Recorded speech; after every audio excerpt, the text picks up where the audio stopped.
He continued his education at the University of Alabama at Birmingham. There he was named the defensive captain in 2000 and graduated with a degree in sociology. In 2001, Otis was drafted into the NFL by my favorite team, the Miami Dolphins. Otis embarked on an NFL career that allowed him to play for the Washington Redskins, the San Francisco 49ers, and the San Diego Chargers.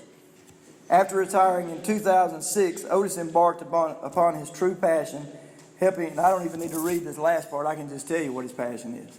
His passion are you guys sitting out there. That's his passion. His passion are young people. He wants to make you not just better athletes, he wants to make you better young men and young women. I'm this high. Here comes Otis at 6'7". And I've got this football team. It's the biggest team I ever had 32 kids on it. We had kids from 3 different schools that showed up at one time.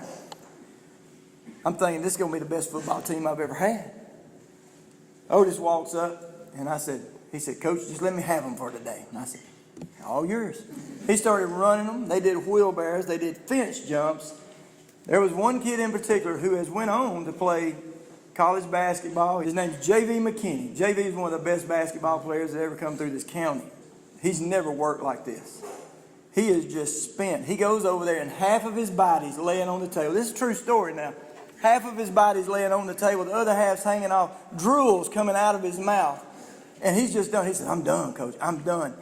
And Otis walks up to him and gets this close to him and starts screaming, you need a heart transplant, son. You're not ready for it. He tells today that changed his life, that moment.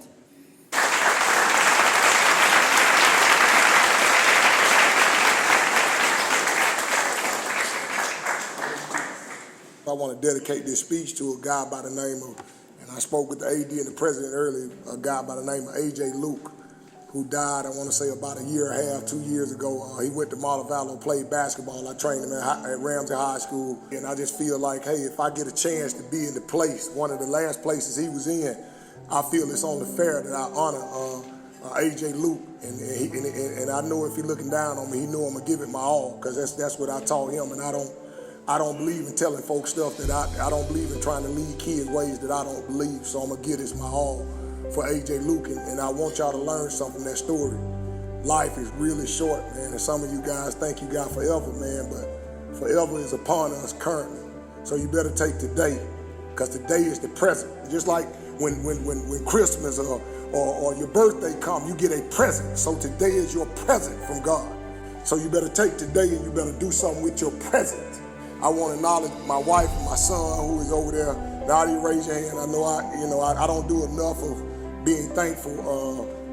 She believed in me when a lot of people wouldn't. So I have to say thank you for her. My son Destin, I have 2 other sons that are not here, but Destin's out there, and I want to tell you thank you, Destin, because you've given up your daddy a whole lot of days to a whole lot of other kids, and you did it selflessly.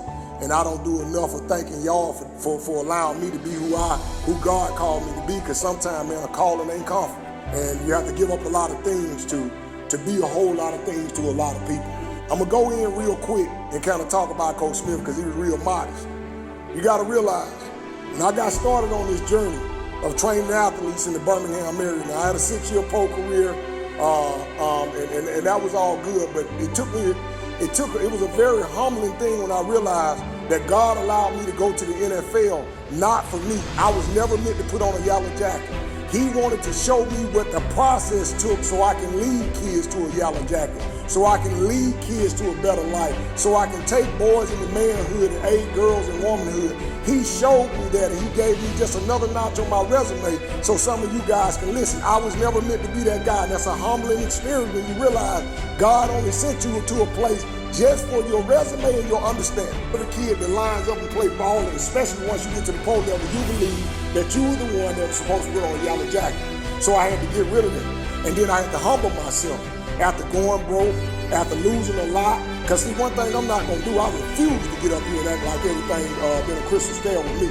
Because at the end of the day, I think the number one reason why people only get inspired and their lives are not changing because the people that are speaking are not being honest about who they are. Understand that, man, you're dealing with a perfectly imperfect human being up here talking to you. Kids, I'm not here to talk down on you. I'm not here to talk at you. I want you to understand you are listening to somebody that is perfectly imperfect. There is no one in this room better than me, and there is no one in this room worse than me.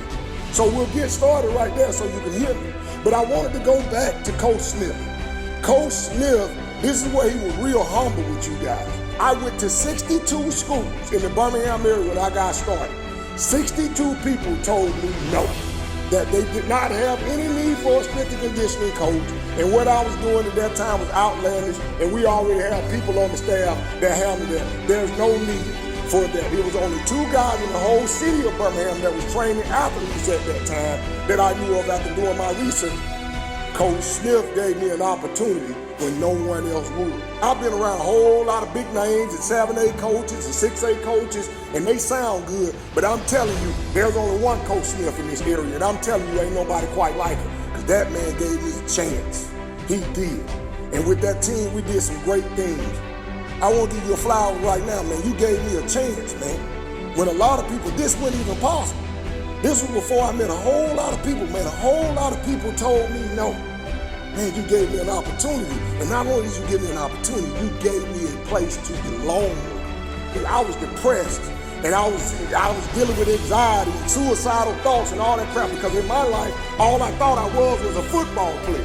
When I left the NFL, I was looking for purpose, and this is what I found. Every young person, open up your eyes, your ears. This is what I learned. This is how you cure. This is the cure for depression. Start helping and caring about somebody other than yourself.